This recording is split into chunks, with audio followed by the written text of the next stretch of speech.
And pranam to all of you. Again, I am coming back to my channel Asit Government Rule Guru. Let's compete. Today, I will discuss CCA Rules 1965. It is part 14.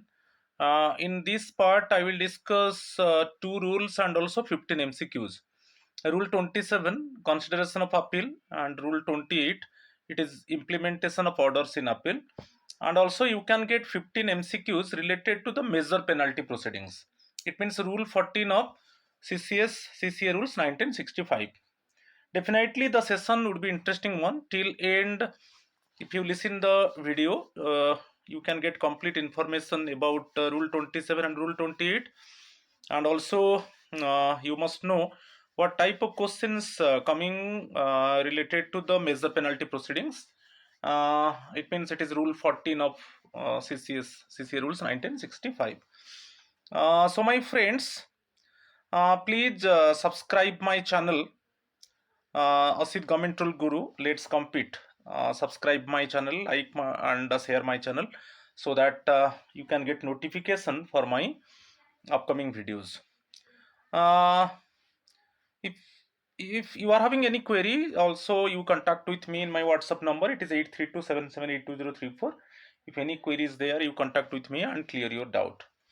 So now I am going to start two rules.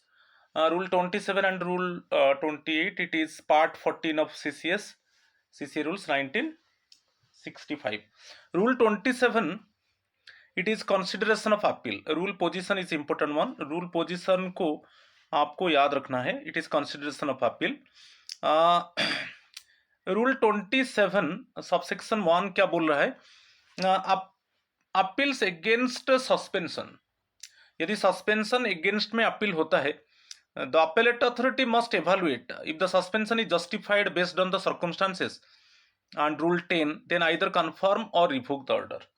यदि हम appellate authority को appeal करते हैं related to the suspension, तो appellate authority first evaluate करेगा कि किस circumstance के वजह से, किस रीजन के वजह से कंसर्न एम्प्लॉय को सस्पेंड किया गया, किस तरीके का मिसकंडक्ट था, ग्रेव ऑफ मिसकंडक्ट, तो क्या फैक्ट फाइंडिंग इंक्वायरी था. तो सर्कमस्टांस को वो प्रॉपरली एवेल्युएट करेगा, प्रॉपरली जज करेगा, देन वो कंफर्म करेगा कि नहीं जो सस्पेंशन है उसको रिटेन किया जाएगा कि रिवोक किया जाएगा. ठीक है. फिर next one, rule 27(2) subsection 2, appeals against penalties और पेनल्टी एनहांसमेंट. दो चीज के ऊपर है. यदि जो कंसर्न चार्ज ऑफिसर वो अपील करता है अगेंस्ट पेनल्टीज, जो रूल 11 है आपका CCA rules 1965, minor penalties and major penalties, और पेनल्टी एनहांसमेंट. कभी कभी जो है पेनल्टी इट मीन्स ज़्यादा थोड़ा जो पेनल्टी इम्पोज किया गया, थोड़ा हायर लेवल का पेनल्टी इम्पोज किया गया, इसके अगेंस्ट में आप अपील करते हो, तो व्हेन रिव्यूइंग एंड इम्पोज्ड और enhance penalty, the authority must examine. Appellate authority उसको एग्जामाइन करेगा, फर्स्ट प्रोसीज्योर को देखेगा. was the established procedure followed? If not, did the lapse violate the constitution or cause a failure of justice? तो first one appellate authority procedure का देखेगा, क्या procedure ठीक सही था कि नहीं. जैसे सपोज मेजर पेनल्टी इंपोज किया गया है, मेजर पेनल्टी इंपोज किया गया है, तो क्या रूल 14 जो है related to the major penalty proceedings को स्ट्रिक्टली फॉलो किया गया है. जो प्रोसीज्योर है उसके हिसाब से एक्चुअली डिसिप्लिनरी प्रोसीडिंग को इनिशिएट किया गया है बाय द इंक्वायरी अथॉरिटी. तो यदि नहीं है, क्या वो कॉन्स्टिट्यूशन को वायोलेट कर रहा है, कि जो नेचुरल जस्टिस को एक्चुअली वो जस्टिफाई नहीं कर रहा है, तो ये प्रोसीज्योर को फर्स्ट वो चेक करेगा. ठीक है, first point. Next one, evidence. Are the disciplinary authorities finding supported by the record. तो फिर अपेलेट अथॉरिटी चेक करेगा कि एविडेंस, क्या इनफ एविडेंस था, क्या enough evidence actually recorded by the disciplinary authority, तो इसको चेक करेगा. Second one, evidence. ठीक है.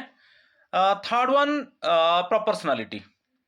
Proper is the penalty adequate कि इनएडिक्वेट और टू सीवियर, ये तीन चीज को देखेगा. ठीक है, then appellate authority order pass करेगा। तो तीन चीज को, procedure, evidence and proportionality. First one, appellate authority check करेगा कि जो प्रोसीज्योर है, सपोज माइनर पेनल्टी में रूल 16 है, मेजर पेनल्टी में रूल 14 है, तो क्या उसको ठीक से उसका जो प्रोसीज्योर को फॉलो किया गया, क्या इनफ एविडेंस था, और जो पेनल्टी है क्या वो एडिक्वेट, प्रोसीज्योर और एविडेंस को देखने के बाद वो देखेगा कि जो पेनल्टी इंपोज हुआ है क्या वो एडिक्वेट है कि इनएडिक्वेट है कि टू सीवियर है। Then appellate authority order pass करेगा, वो कंफर्म कर सकता है कि जो पेनल्टी इंपोज हुआ है वो सस्टेन करेगा, वो रहेगा, कि और एनहांस हो सकता है। सपोज वो सोचेगा कि इनएडिक्वेट है, जो पेनल्टी इंपोज हुआ है वो एक्चुअली इनएडिक्वेट है, ठीक है, वो अपेलेट अथॉरिटी पेनल्टी को एनहांस कर सकता है, पेनल्टी को रिड्यूस कर सकता है, और पेनल्टी को सेट असाइड कर सकता है। तो अपेलेट अथॉरिटी के पास है, नहीं वो ये जो पेनल्टी इंपोज हुआ है वो कंफर्म है, वो रिटर्न होगा, और ये जो पेनल्टी है एक्चुअली इतना सीवियर नहीं है, उसको थोड़ा सीवियर किया जाएगा, क्योंकि एविडेंस को देखा गया और प्रोसीजर को देखा गया, तो उसमें जो इससे पता चलता है कि जो पेनल्टी इंपोज हुआ है वो इतना इंटेंसिव पेनल्टी नहीं है, तो इसको एनहांस किया जाए। और पेनल्टी यदि थोड़ा सीवियर हो जाता है तो उसको भी रिड्यूस कर सकते हैं, और पूरा पेनल्टी को सेट असाइड कर सकते हैं। तो ये अपेलेट अथॉरिटी के पास पावर है। कि सेकेंड वन, वो remit send back the case for further action with specific directions. फिर उसको सेंड कर दिया जाएगा कि सपोज फिर बिगिनिंग से आप उसको डिसिप्लिनरी प्रोसीडिंग इनिशिएट करो, ठीक है, और जो भी डायरेक्शन दिया जाएगा कि इस suppose appellate authority disciplinary authority को डायरेक्शन देगा कि इसी टाइम से फिर आप और एक बार इंक्वायरी करो ठीक से, ठीक है। तो ये पास ऑर्डर्स में ये दो चीज हो सकता है, ठीक है। अपेलेट अथॉरिटी ये भी है कि सेंड बैक कर सकता है कि नहीं, और इसको और एक बार इंक्वायरी करो, ठीक है। तो ये दो चीज को, पास ऑर्डर्स, ये दो चीज को आपको ध्यान देना है। अच्छा, इंपोर्टेंट कंडीशंस और प्रोविजंस को देखेंगे। यदि कंसल्टेशन विद कमीशन, यदि चाहिए यूनियन पब्लिक सर्विस कमीशन के साथ भी कंसल्ट किया जाएगा, कि यदि यूनियन पब्लिक सर्विस यूपीएससी के साथ कंसल्ट किया जाएगा, यूपीएससी जो एडवाइस देगा उसका कॉपी कंसर्न चार्ज ऑफिसर को दिया जाएगा, और कंसर्न चार्ज ऑफिसर उसके ऊपर भी रिप्रेजेंटेशन दे सकता है, ठीक है। तो if required consult union public service commission, employ must get chance to respond to UPSC advice. Respond means representation. जब उसको यूपीएससी जो एडवाइस दिया कॉपी रिसीव होगा, उसका 15 डेज के अंदर वो रिप्रेजेंटेशन देगा कि जो यूपीएससी एडवाइस दिया है। अच्छा, ये penalty is enhanced to major penalty. Suppose पहले माइनर पेनल्टी था, if penalty is enhanced to major penalty, ठीक है। जो रूल 11 का जो 5th से 9th बीट है, ठीक है। If penalty is enhanced to major penalty, no inquiry held earlier. Appellate, suppose inquiry नहीं हुआ था, अपेलेट अथॉरिटी अभी बोलेगा कि इंक्वायरी करो उसको रूल 14 के हिसाब से, क्योंकि रूल 14 है आपका मेजर पेनल्टी प्रोसीडिंग है, उसके हिसाब से अगेन इंक्वायरी करो, क्योंकि जो पेनल्टी था वो माइनर पेनल्टी था। जब अपेलेट अथॉरिटी रिव्यू किया, अपेलेट अथॉरिटी बोला कि ये जो माइनर पेनल्टी यहाँ नहीं होना चाहिए, यहाँ पर मेजर पेनल्टी इंपोज होना चाहिए, तो वो मेजर पेनल्टी एनहांस कर दिया। ओके, तो माइनर पेनल्टी जो था उसको एनहांस करके मेजर पेनल्टी कर दिया। तो यहां पर एक कंडीशन है कि इंक्वायरी नहीं हुआ था, तो अभी इंक्वायरी होगा रूल 14 के हिसाब से, ठीक है। और वो ऑर्डर दे देगा डिसिप्लिनरी अथॉरिटी को कि आप माइनर पेनल्टी इंपोज किया था, मगर इस केस में मेजर पेनल्टी इंपोज होगा, तो आप और एक बार उसको इंक्वायरी हुआ था कि नहीं, यदि इंक्वायरी नहीं हुआ था उसको इंक्वायरी करो रूल 14 के हिसाब से, ठीक है।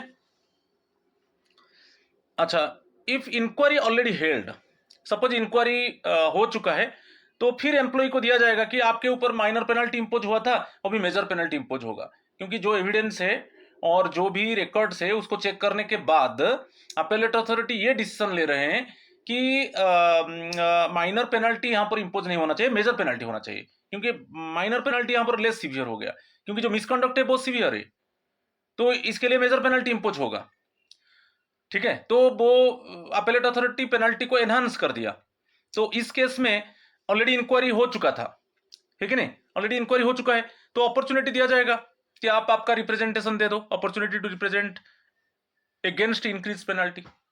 ठीक है, तो अपॉर्चुनिटी दिया जाएगा चार्ज ऑफिसर को कि आपके ऊपर माइनर पेनल्टी लगा था, आप अपील किया, मगर जब एविडेंस को प्रॉपरली एवेलुएट किया गया, ये डिटेक्ट किया गया कि जो माइनर पेनल्टी था वो लेस सीवियर था, अभी मेजर पेनल्टी ठीक है आपके ऊपर इंपोज होगा, तो आपका जो रिप्रेजेंटेशन देना है दे दो। अच्छा, in other cases of enhancement even for minor cases employ must be given reasonable opportunity to defend. यदि पहले सपोज माइनर केसेस ऑल्सो, ठीक है, एम्प्लॉय मस्ट बी गिवन, तो माइनर केसेस वही माइनर पेनल्टी एक था और एक माइनर पेनल्टी सपोज वो ये सोच रहा है कि माइनर केस है फिर भी उसको अपॉर्चुनिटी दिया जाएगा। इवन फॉर माइनर केसेस यदि एनहांसमेंट होता है पेनल्टी तो उसमें भी अपॉर्चुनिटी दिया जाएगा कंसर्न चार्ज ऑफिसर को। Other cases appeal for other type of appeals not suspension penalty, जैसे नॉट सस्पेंशन पेनल्टी नहीं है अदर केसेस में, सपोज आपका पे एंड अलाउंसेस है कि पेंशन है कि प्रमोशन रिलेटेड है, तो वहां पर अपीलेट अथॉरिटी सर्कमस्टांसेस को जज करेगा। सपोज आप अपील किया है कि पे एंड अलाउंसेस में सपोज कुछ डिसएडवांटेजेस है कि लाकुना है कि आपका प्रमोशन नहीं हो रहा है, ठीक है, तो इस मैटर में जब आप अपील करते हो तो अपीलेट अथॉरिटी सर्कमस्टांसेस को जज करेगा और जस्ट एंड फेयर इक्विटेबल जो फेयर जजमेंट है वो देगा। ठीक है, exceptions if the appellate authority clearly says restart from stage X, that is from evidence stage, ये भी बोल सकता है appellate authority कि इंक्वायरी तो हुआ था मगर और एक बार इसको इंक्वायरी किया जाए from evidence stage, then the inquiry will continue only from that specific stage, not from the beginning से स्टार्ट नहीं होगा। सपोज appellate authority ये सोच रहा है कि जो इंक्वायरी तो कंप्लीट हुआ है मगर फिर भी और एक बार इंक्वायरी किया जाए from the evidence stage, not from the beginning, ये भी हो सकता है।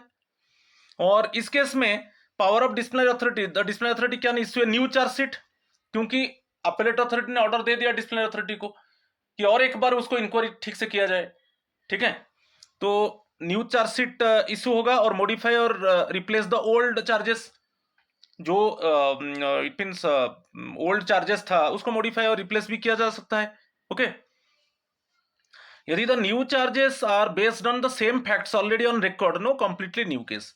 यदि जो भी न्यू चार्जेस आ रहा है वो ऑन द सेम फैक्ट के ऊपर आ रहा है तो ये कंप्लीटली न्यू केस नहीं है।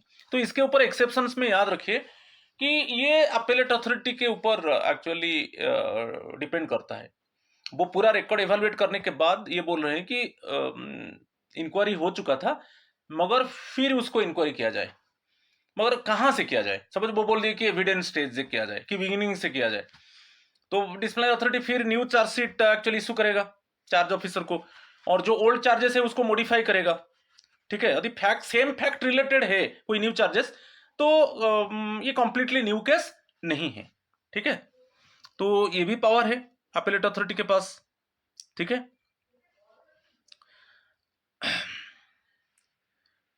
क्लियर। रूल 28 देखेंगे, implementation of orders in appeal. ठीक है, तो रूल 28 रूल पोजीशन को याद, implementation of orders in appeal, इसमें it mandates that the original authority, the authority that, अच्छा इसमें यही चीज है, यदि अपीलेट अथॉरिटी जो भी ऑर्डर इश्यू करता है तो इमीडिएटली उसको जो ओरिजिनल अथॉरिटी कौन है, डिसिप्लिनरी अथॉरिटी। ओरिजिनल याद रखिए, जो ओरिजिनल अथॉरिटी है वो डिसिप्लिनरी अथॉरिटी है, क्योंकि disciplinary authority finally actually penalty impose किया था कि सस्पेंड किया था कंसर्न एम्प्लॉय को, उसी के अगेंस्ट में अपील किया है, तो ओरिजिनल अथॉरिटी डिसिप्लिनरी अथॉरिटी है। तो जब अपीलेट अथॉरिटी कोई ऑर्डर देता है तो disciplinary authority, it is mandatory for the disciplinary authority to follow this order, ये यहां पर यही है। Okay, this ensures that the appellate process is not merely advisory but has legal enforceability. ये एक एडवाइजरी नहीं है, जो अपीलेट अथॉरिटी जो ऑर्डर देता है ये एक मियरली एडवाइजरी नहीं है, एक लीगली एनफोर्सेबिलिटी, इसको एनफोर्स करना है। ठीक है, किसको ना, ओरिजिनल अथॉरिटी को। ओरिजिनल अथॉरिटी एक्चुअली जो जिसका डिसीजंस के अगेंस्ट में अपील किया गया है, तो automatically suppose related to the suspension और related to the penalty, disciplinary authority ही इंपोज करता है final order related to the suspension and penalty. तो अपीलेट अथॉरिटी डिसिप्लिनरी अथॉरिटी को ऑर्डर देगा और डिसिप्लिनरी अथॉरिटी इमीडिएटली उसको एनफोर्स करेगा वो ऑर्डर को अपेलेट अथॉरिटी का, ठीक है। तो ये रूल 28 है। और 15 एमसीक्यूज हम देखेंगे, 15 MCQs on rule 14, it means major penalty proceedings के ऊपर, क्योंकि प्रीवियस वीडियोस में मैं ऑलरेडी रूल 13 तक आपको एमसीक्यू मिल चुका था। अभी 15 एमसीक्यूज ऑन रूल 14 के ऊपर देखिए, मेजर पेनल्टी प्रोसीडिंग्स। कुछ 15 क्वेश्चन हम डिस्कस करेंगे। क्वेश्चन नंबर 1 देखिए, a government servant is served with a chargesheet. Despite repeated reminders, the official neither submits a written defense nor appears for the inquiry. As an inquiry authority, what is the correct procedural action? अच्छा, government servant को chargesheet issue हुआ तो उसको defend करने के लिए उसको submit करना है रिटन डिफेंस। नहीं तो जब इंक्वायरी अथॉरिटी इट मीन्स बोलता है तो आपको इट मीन्स हियरिंग अटेंड करना चाहिए, मगर यहां पर नहीं हो रहा है। तो आज एन इंक्वायरी अथॉरिटी आपको क्या प्रोसीजरल एक्शन आप लेंगे? चार्जशीट इशू हुआ है, आप डिफेंस स्टेटमेंट नहीं दिया, आप इंक्वायरी में अपियर नहीं हो रहे हो, तो उसमें 4 ऑप्शंस दिया है। देखिए, immediately close the inquiry and recommend the maximum penalty, proceed with the inquiry ex parte, request the disciplinary authority to cancel the appointment of the IA, wait indefinitely until the government servant chooses to appear. तो इसमें actually option B is the correct answer. यानी ex parte क्या है? Expertise क्या है कि chargesheet issue हुआ तो डिफेंस स्टेटमेंट देना है, उसको डिफेंड करने के लिए तो उसको रिटन डिफेंस देना है और इंक्वायरी में अपीयर होना चाहिए। ये नहीं हो रहा है तो ऑटोमेटिकली एक्सपर्टी वन साइडेड होगा। वन साइडेड मीन्स जो भी प्रेजेंटिंग ऑफिसर, जो स्टेट के तरफ से, जो गवर्नमेंट के तरफ से जो भी वो एविडेंस प्रूव करना चाहता है वो दे देगा और वन साइड इंक्वायरी हो जाएगा और बाकी पेनल्टी इंपोज कर देगा और फिर वही चार्ज ऑफिसर को बोलेगा आपका रिप्रेजेंटेशन आप देना है तो दो। तो एक्सपर्टी वन साइडेड हो जाएगा। यदि आप डिफेंस स्टेटमेंट नहीं दे रहे हो कि आप इंक्वायरी अटेंड नहीं कर रहे हो तो इस केस में एक्सपर्टी हो जाएगा, वन साइडेड हो जाएगा। तो इंक्वायरी अथॉरिटी वन साइडेड उसको जो भी प्रेजेंटिंग ऑफिसर जो भी एविडेंस एक्चुअली सबमिट करेगा और प्रूव करने के लिए ट्राई करेगा, उसको एनालाइज करके वो पेनल्टी इंपोज कर देगा, ठीक है। तो proceed with the inquiry ex parte, option B is the correct answer, ठीक है। Question number 2, question number 2 regarding the appointment of a presenting officer, which of the following is true under rule 14 subsection 5 subsection c of the CCA rules 1965? The PO must always be a legal practitioner. The PO is mandatory only if the government servant is a senior officer. The disciplinary authority may appoint a government servant or a legal practitioner as a PO to present the case on its behalf. The inquiry authority has the final say in the appointing the presenting officer. Option C correct होगा इसमें, option C is the correct answer, क्योंकि disciplinary authority presenting officer को appointment देगा, चाहे कोई government servant को वो दे सकता है और नहीं तो कोई लीगल प्रैक्टिशनर। अच्छा, लीगल प्रैक्टिशनर का बात आता है, यदि प्रेजेंटिंग ऑफिसर लीगल प्रैक्टिशनर है तब जो चार्ज ऑफिसर वो जो डिफेंस असिस्टेंट एक्चुअली हायर करेगा वो भी आप लीगल प्रैक्टिशनर हो सकता है। मगर यदि प्रेजेंटिंग ऑफिसर लीगल प्रैक्टिशनर नहीं है तब जो चार्ज ऑफिसर वो जो डिफेंस असिस्टेंट को हायर करेगा वो लीगल प्रैक्टिशनर नहीं होगा। मगर जब प्रेजेंटिंग ऑफिसर लीगल प्रैक्टिशनर होगा, जब प्रेजेंटिंग ऑफिसर लीगल प्रैक्टिशनर होगा तो चार्ज ऑफिसर के पास एक अपॉर्चुनिटी है, वो जो डिफेंस असिस्टेंट हायर करेगा वो लीगल प्रैक्टिशनर को हायर कर सकता है after the permission from the inquiry authority. तो इसमें option C is the correct answer. तो may be government servant presenting officer होगा, नहीं तो एक लीगल प्रैक्टिशनर हो सकता है। मगर कंडीशन है यदि प्रेजेंटिंग ऑफिसर लीगल प्रैक्टिशनर होगा, डिफेंस असिस्टेंट भी लीगल प्रैक्टिशनर हो सकता है। अच्छा, आप एक क्वेश्चन पूछेंगे, suppose presenting officer legal practitioner नहीं है, क्या डिफेंस असिस्टेंट जो है वो लीगल प्रैक्टिशनर हायर कर सकता है? कर सकता है, मगर परमिशन देगा उसको actually disciplinary authority. Disciplinary authority का परमिशन लेने से ही होगा, तो बेसिकली वो नहीं होता है, ठीक है। तो यहां पर option C is the correct answer. Question number 3, a witness has already been examined by a previous inquiry authority the successor IA inquiry authority is now in charge under Rule 14 subsection 22 of CCA Rules 1965. What is the position regarding the evidence already recorded? All evidence must be recorded afresh as the new IA has not heard the witness. The successor IA may act on the evidence recorded by the predecessor but can recall the witness if deemed necessary in the interest of justice. The successor IA is strictly bound to accept the findings of the predecessor without further examination. The inquiry must be declared null and void. Option B is the correct answer होगा. देखिए, यदि inquiry officer change हो जाता है, inquiry authority, तो जो new inquiry authority, option B is the correct answer, जो new inquiry authority आएगा वो एविडेंस देखेगा कि क्या क्या एविडेंस रिकॉर्ड किया था प्रेडिसेसर आईए. ओके, वो उसको मे act on the evidence recorded by the predecessor और ऑल्सो रिकॉल कर सकता है, जो विटनेसेस थे उनको रिकॉल कर सकता है.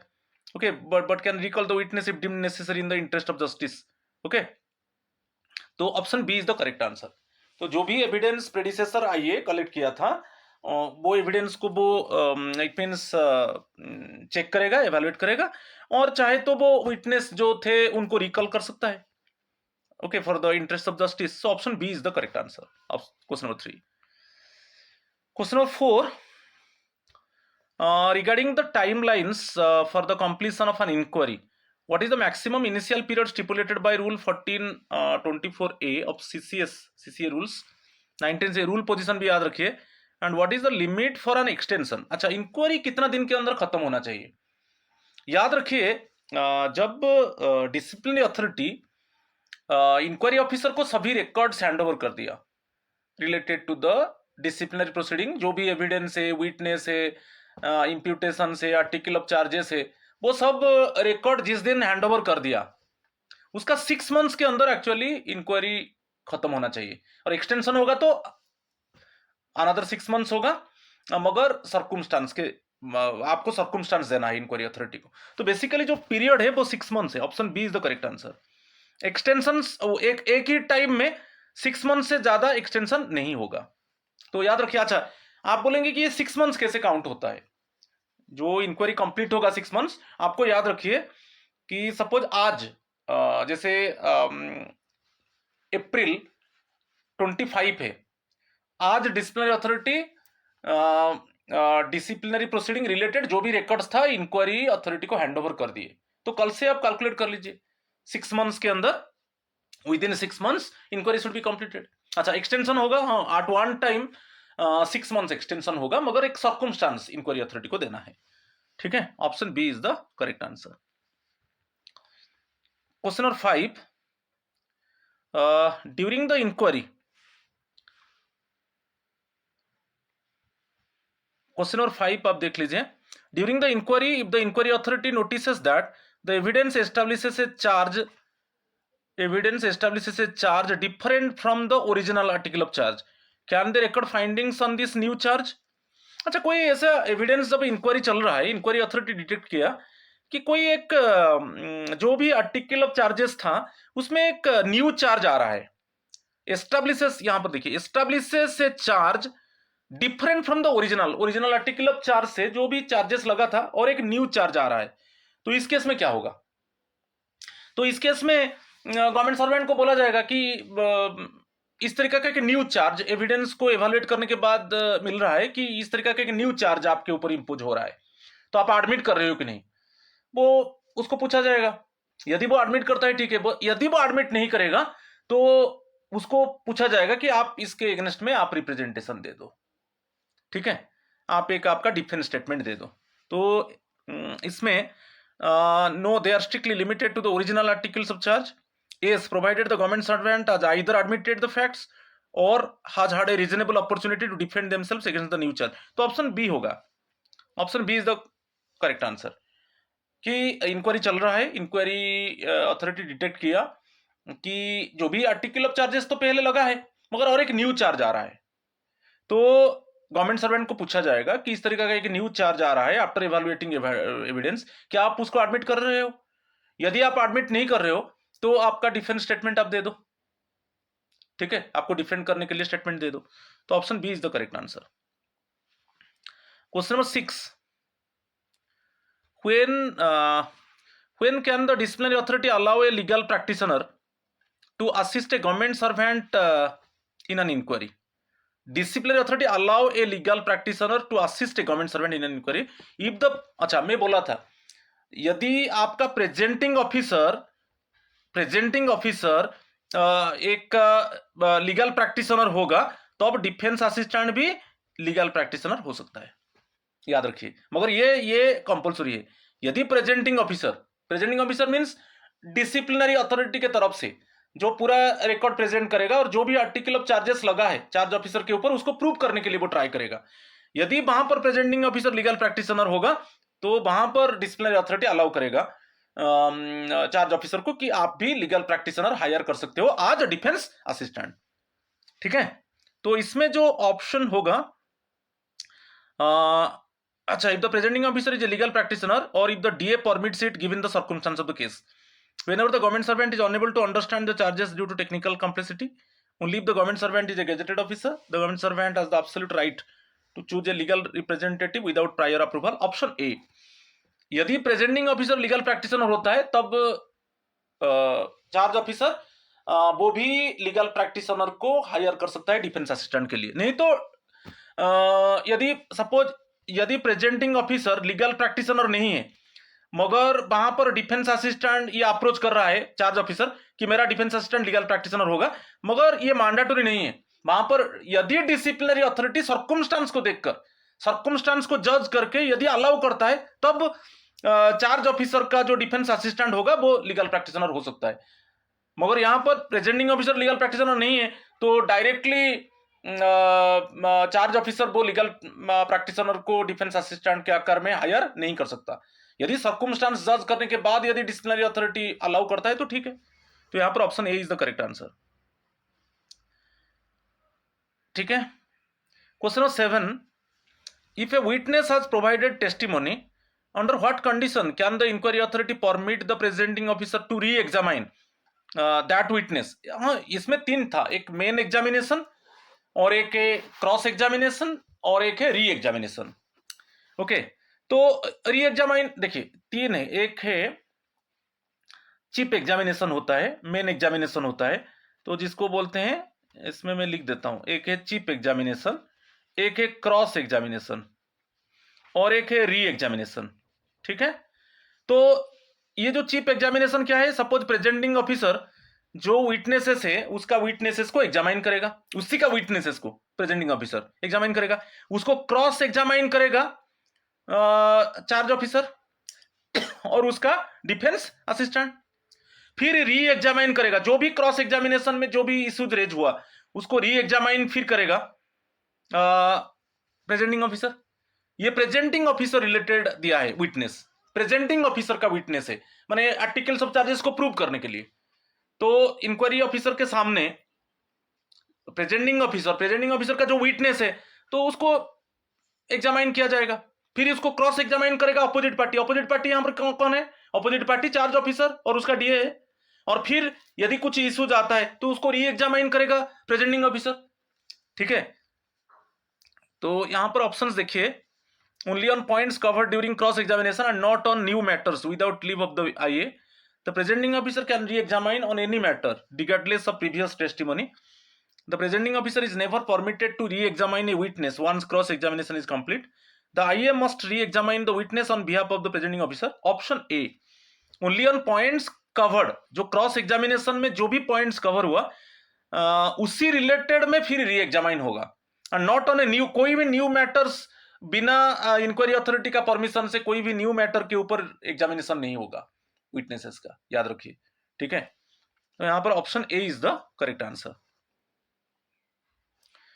Question number 8, under what condition is the assistance of another government servant prohibited for the charged official. Okay, under what condition is the assistance, if the assistant is senior in rank to the charge official, if the assistant is from the same office as the presenting officer, if the assistant is from a different department, if the assistant already has 3 pending disciplinary cases on hand where they are providing assistance. तो इस case में under what conditions is the assistance of another government servant prohibited for the charged official, option D. क्योंकि याद रखिए जो government servant को आप higher करेंगे डिफेंस असिस्टेंट के आकार में साइमल्टेनियस उसके पास 3 केसेस होना चाहिए, ओके। और ईयर में 7 केसेस, ईयर में 7 केसेस। याद रखिए, जो भी आप गवर्नमेंट सर्वेंट को डिफेंस असिस्टेंट के आकार में हायर करना चाहते हो, तो यदि उसके पास साइमल्टेनियसली 3 केसेस है, वो आपका केस को हैंडल नहीं करेगा। यदि उसके पास ऑलरेडी 3 केसेस है और ईयरली कितना केसेस वो हैंडल करेगा, 7 केसेस। तो यहां पर वही है कि the assistant already has 3 pending, already उसके पास 3 केसेस है, तो आप फिर उसको कैसे हायर करोगे? नहीं कर सकते। तो option D is the correct answer. तो साइमल्ट याद रखिए, जो भी डिफेंस असिस्टेंट को आप हायर करना चाहते हो, जो गवर्नमेंट सर्वेंट को डिफेंस असिस्टेंट के आकर में, तो कि चाहे रिटायर्ड एम्प्लॉय हो, रिटायर्ड सर्वेंट को भी कर सकते हो, मगर यदि उनके पास 3 ऑलरेडी साइमल्टेनियसली वो 3 डिसिप्लिनरी केसेस पेंडिंग है, वो आप उनको हायर नहीं कर सकते, क्योंकि रूल है साइमल्टेनियसली वो 3 केसेस हैंडल करेंगे और ईयरली 7 केसेस, उससे ज्यादा नहीं। साइमल्टेनियसली 3 केसेस है, आप हायर नहीं कर सकते उनको, और ईयरली ऑलरेडी 7 केस उनका कंप्लीट हो चुका है, उनको आप हायर नहीं कर सकते। Option D is the correct answer. Question number 9, regarding the procedure for the extension of time for submitting a written statement of defense, which of the following statements is legally accurate according to the CCS? अच्छा, written state of defence आप याद रखिए, जब आपको chargesheet मिला 15 days के अंदर आपको रिटन स्टेटमेंट ऑफ डिफेंस देना है, आपको डिफेंड करने के लिए रिप्रेजेंटेशन देना है 15 दिन के अंदर। आज आपको चार्जशीट मिला, कल से आप काउंट कर लो 15 डेज, और एक्सटेंशन होगा मैक्सिमम 45 डेज तक जाएगा। एक्सटेंशन जो होता है 15, ओरिजिनली 15 प्लस 15, मगर ये सब जो एक्सटेंशन आएगा, आपको सर्कमस्टांस देना है, रीजन देना है, क्यों आप 15 डेज के अंदर आप सपोज रिप्रेजेंटेशन नहीं दे पाया, डिफेंस स्टेटमेंट नहीं सबमिट किया, तो उसका रीजन देना है। मगर ये जो एक्सटेंशन होकर अप टू 45 डेज तक होगा। तो आप देख लीजिए, यहां पर भी ऑप्शन बी करेक्ट होगा। The total extension period regardless of the number of requests must not exceed 45 days from the date of receipt of the articles of charge. From the date of receipt of the articles of charge means from the date of receipt of charge sheet. ठीक है, normally 15 दिन के अंदर आपको defence statement देना है, वो extension होता है तो मैक्सिमम 45 डेज, उससे बियॉन्ड नहीं जाएगा। Option B is the correct answer. Question number 10, an inquiry authority discovers during the proceedings that the evidence establishes a charge different from the original articles of charge. Under what condition can it record findings on this new charge? अच्छा, एक new charge आ रहा है, ठीक है, जब articles of charges को evaluate किया गया, एक न्यू चार्ज आ रहा है, जो एविडेंस, जो भी रिकॉर्ड्स जब एवेल्युएट किया गया, एक न्यू चार्ज इंपोज हो रहा है, तो under what condition can it record findings on this new charge? तो उस केस में option C is the correct answer. इसको मैं डिस्कस, ये रिपीट हो गया, क्योंकि यदि न्यू चार्ज आ रहा है तो गवर्नमेंट सर्वेंट को बोला जाएगा कि जो भी एविडेंस है, जो भी रिकॉर्ड से एवेल्युएट करने के बाद एक न्यू चार्ज आ रहा है, आपके ऊपर जो भी आर्टिकल्स ऑफ चार्जेस लगा था आपको मालूम है, और एक न्यू चार्ज आपके ऊपर इंपोज हो रहा है, क्या उसको एडमिट कर रहे हो? यदि आप एडमिट नहीं कर रहे हो तो आपका डिफेंस स्टेटमेंट दे दो। तो वही option C is the correct answer. ये थोड़ा रिपीट हो गया question. Question number 11, in the context of new evidence during an inquiry, which of the following constraints is explicitly placed upon the inquiry authority? The inquiry authority may allow new evidence at any time to ensure the inquiry is completed within the 6-month deadline. New evidence shall not be permitted to fill up any lacuna or defect in the evidence produced originally. It is only allowed when there is an inherent defect or lacuna in the original evidence. Option B correct होगा। इसको थोड़ा मैं clarify कर देता हूं। जब यदि कुछ न्यू एविडेंस आ रहा है तो उस केस में इंक्वायरी अथॉरिटी ये डिटेक्ट करेगा कि सपोज केस वीक था, अभी जो चल रहा है प्रोसीडिंग वो वीक है, तो न्यू एविडेंस लाके उसको थोड़ा स्ट्रॉन्ग करना है, तो वो नहीं होगा। कोई ओरिजिनल एविडेंस में गैप था, उसको फिलअप करने के लिए हम न्यू एविडेंस ला रहे हैं, ये नहीं होगा। यदि जो ओरिजिनल एविडेंस था, यदि उसमें कुछ लैकुना और डिफेक्ट था, तब न्यू एविडेंस हम ला सकते हैं, मगर न्यू एविडेंस ला रहे हैं और केस को स्ट्रॉन्ग करने के लिए, ये अलाउ नहीं किया जाएगा। तो वही option B is the correct answer. New evidence shall not be permitted to fill up, ये देखिए, to fill up any lacuna और defect. Fill up means what है, जो केस है वो वीक है थोड़ा, जो एविडेंस अभी ओरिजिनल एविडेंस है वो थोड़ा वीक है, और कोई न्यू एविडेंस लाके केस को और स्ट्रांग करना, तो एक सिवियर पनिशमेंट इम्पोज हो जाएगा चार्ज ऑफिसर के ऊपर, ये अलाउ नहीं होगा। यदि हाँ जो ओरिजिनल एविडेंस है वो वास्तव में रियल में उसमें कुछ डिफेक्ट और लैकुना है, तब हम इट मीन्स न्यू एविडेंस ला सकते हैं। ठीक है, option B is the correct answer. Question number 12, consider a scenario where a disciplinary authority competent only to impose minor penalties holds an inquiry and realizes based on the findings that a major penalty is warranted। तो ये तो बहुत easy है, क्योंकि जो disciplinary authority inquiry disciplinary authority के under में inquiry हो रहा था, उसके पास ओनली माइनर पेनल्टी इंपोज करने का पावर था डिसिप्लिनरी अथॉरिटी के। क्योंकि डिसिप्लिनरी इसमें एक मैं बताया था पहले भी, एक आपको रूल बताया था, सपोज डिसिप्लिनरी अथॉरिटी जो है उसके पास ओनली माइनर पेनल्टी इंपोज करने का पावर है, मगर वो प्रोसीडिंग कर सकता है, डिसिप्लिनरी प्रोसीडिंग कर सकता है, मगर उसके पास ओनली माइनर पेनल्टी का पावर है, मेजर पेनल्टी का पावर नहीं है। यदि जब डिसिप्लिनरी प्रोसीडिंग इनिशिएट हुआ, ये पता चला कि उसके ऊपर मेजर पेनल्टी इंपोज होगा, तो वो इमीडिएटली क्या करेगा, उसका जो सुपीरियर अथॉरिटी है उसको पूरा रिकॉर्ड्स हैंड ओवर कर देगा, क्योंकि सुपीरियर अथॉरिटी के पास पावर है मेजर पेनल्टी इंपोज करने का। ठीक है, तो यहां पर जो आंसर होगा option B, it must forward to the inquiry records to the disciplinary authority competent to impose major penalties which may act on the existing record और recall witnesses for further examination. तो option B is the correct answer. ठीक है, question number 13, अच्छा, when a complaint of sexual harassment is filed under the 3C rule 3C of CCS conduct rules 1964, who is deemed to be the inquiry authority. आपका complaint committee होता है, आपका every department में complaint, every office में complaint committee है, तो complaint committee ही उसको actually complaint को रिसीव करेगा और उसके ऊपर इंक्वायरी करेगा।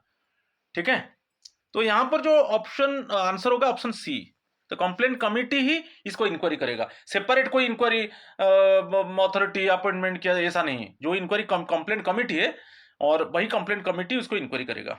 ठीक है, option C is the correct answer.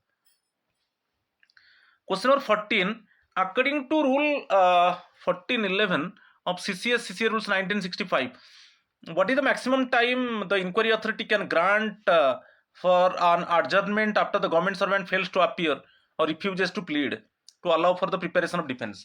यदि इंक्वायरी अथॉरिटी डिटेक्ट किया कि गवर्नमेंट सर्वेंट उसका अपियर नहीं हो रहा है, जो इंक्वायरी के लिए अपियर नहीं हो रहा है, कि उसके ऊपर जो चार्जेस लगा है वो उसको वो एक्सेप्ट नहीं कर रहा है, तो उसको अर्जर्न कर देगा।